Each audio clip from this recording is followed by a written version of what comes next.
How's it going, everybody? This is Ryan De La Garza again with another Desmos Demo. So here we're looking at the table check activity, and this is part 2. So in part 1, we looked at how to create a cell error message that would display for our students inside the table. So what we're going to do here is we're going to break down the same activity, but we're going to look at the evaluate function in the computation layer to see how we can make our table component evaluate an expression with a given input value. So just as a refresher of what we looked at here, we had this example where we have Eileen riding a bike 4 miles in 15 minutes.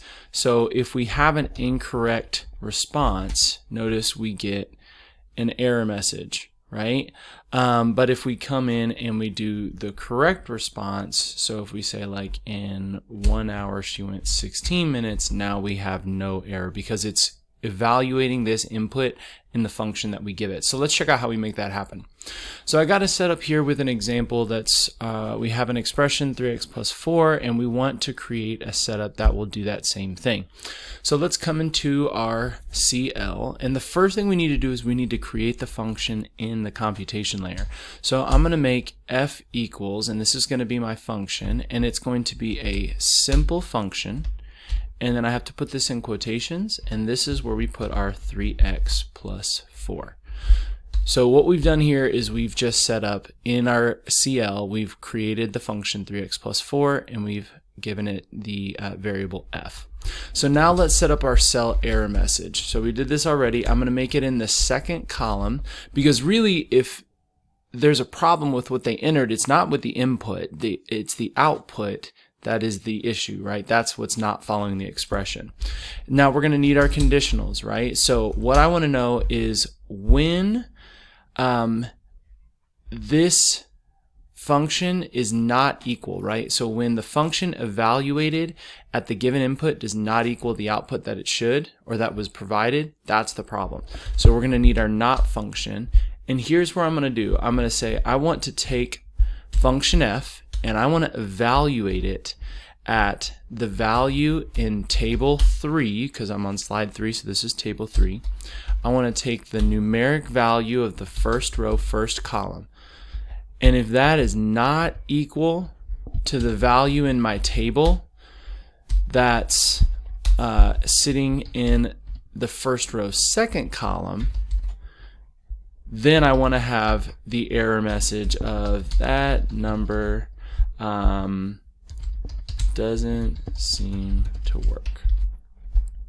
Now, if they are equal, so otherwise, I want it to be blank. So this is a super long thing, so let me unpack this real quick. So remember what we're saying is when the function f, so remember this is my function up here, is evaluated at, so if I put in the number in my table that's in the first row, first column, if I plug that into my function and it does not equal the number in the second column of the first row, that's when I receive my error message. So these table cell numeric values are just representing the numbers that are coming from the table, whatever the user puts in.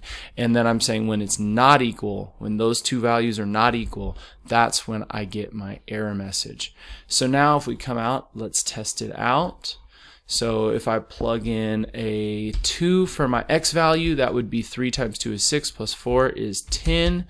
I get no error message. Let's see if it works. And bam, if I do it incorrectly, that number doesn't seem to work. And there we go. That's how we're using our evaluate function. So let's break it down here just as a quick review. So first off, I created a function, right? I wanted to make a function named f, and I wanted to do it that multiplies an input by 3 and then adds 4 to that product. So then I want to find the value of that function at the given input of 2, right? So what's happening here is I plug that 2, which was our input, in it produces a value of 10, right? So here I just put the number, but in our version we did a little bit different, right?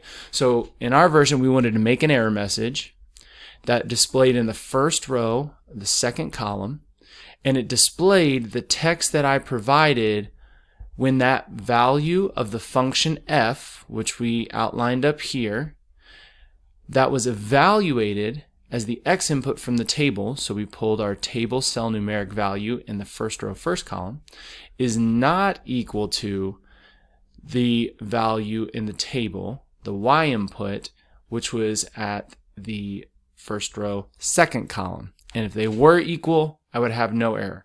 So I know it's a lot to unpack there, but I tried to color code it here so at least you can kind of see what elements are tying together from what we wanted to happen right here, and then what we actually put in our computation layer. So that's the breakdown here of the evaluate function in the computation layer. So hopefully now if you go back to that first slide in the activity, you can kind of make sense of what's going on there. If you have any questions, please feel free to let me know, and happy Desmosing, guys.